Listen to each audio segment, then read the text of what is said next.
My guess is he will move in. He has to do something. Russia will be held accountable if it invades, and it depends on what it does. It's one thing if it's a minor incursion and then we end up having a fight about what to do and not do, et cetera. But if they actually do what they're capable of doing with the force amassed on the border, it is going to be a disaster for Russia.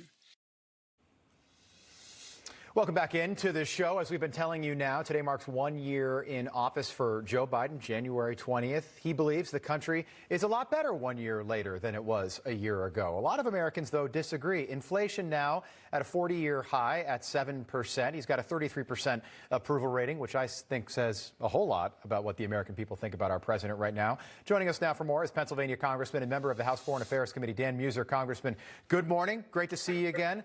I want to put up a tweet that you put out a day ago. You said in President Biden's first year in office, he created a national security crisis, emboldened our adversaries, and created an unmitigated disaster in Afghanistan. He also emboldened Russia and refuses to hold China accountable. Your top-line thoughts on that 2-hour debacle yesterday afternoon that took place in the East Room of the White House? Well, it was typical Biden. A lot of explaining, a lot of blaming, absolutely no real answers, and a lot of pointing fingers. You know, Rob, a year ago today, I did stand outside the White House, or excuse me, the Congress building, listening to, right outside the Capitol, listening to Joe Biden's speech, his swearing in, and he talked about being a uniter. Rob, I mean, he's been divider in chief. Again, the blaming that takes place. And last week in Georgia, he referred to anyone who doesn't believe with his party's attempt to take over our elections basically as racists. Okay, and then take it into, as you just mentioned, the national security issues that exist. We have the border crisis, which is an unmitigated disaster. You couldn't put that any better. Certainly, clearly, the issues surrounding Russia at this point in time, surrounding the Ukraine.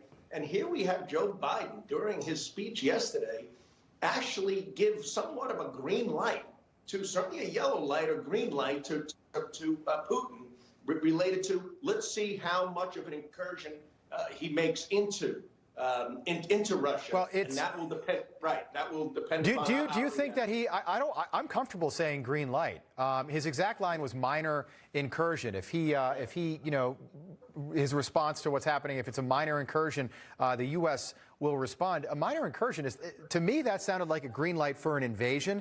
It sounds like what happened in 2014 when Putin invaded Crimea. Quite frankly, it sounds like Neville Chamberlain and 1939, Hitler invading Poland. All right, that's what a minor incursion is. It starts there. He's already trying to minimize the errors that are about to take place, reminiscent of Afghanistan, right? They talked about that, like, oh, what a wonderful withdrawal we're going to have. So as far as the report card goes, as uniter, absolute F.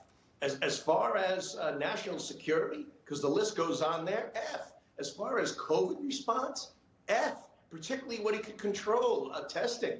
You know, I've been screaming since April about how the lack of testing in Pennsylvania. We have lines 1 mile, 2 miles long, and he apologizes for getting that one wrong. Congressman, we're tight on time, so I want to play a quick soundbite. Joe Biden, apparently, he claims that he addressed COVID origins with the president of China. Take a listen, then we'll get a quick reaction. The answer is that I did raise the question of transparency. I spent a lot of time with him, and the fact is that they're just not being transparent. Transparency on the coronavirus origins. Yes. And you did during the virtual summit. Is there a reason your press staff was unaware of that? And what did you say to the Chinese president? And they weren't with me the entire time. Look, I made it clear that I thought that China had an obligation to be more forthcoming on exactly what the source of the virus was and where it came from. Okay, Congressman, you're a member of the House Foreign Affairs Committee. Easy question. Do you believe the president?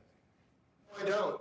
And in fact, I don't think the president believes the president. Maybe he brought it up, but this was a cover-up, and the Biden administration is aware of it.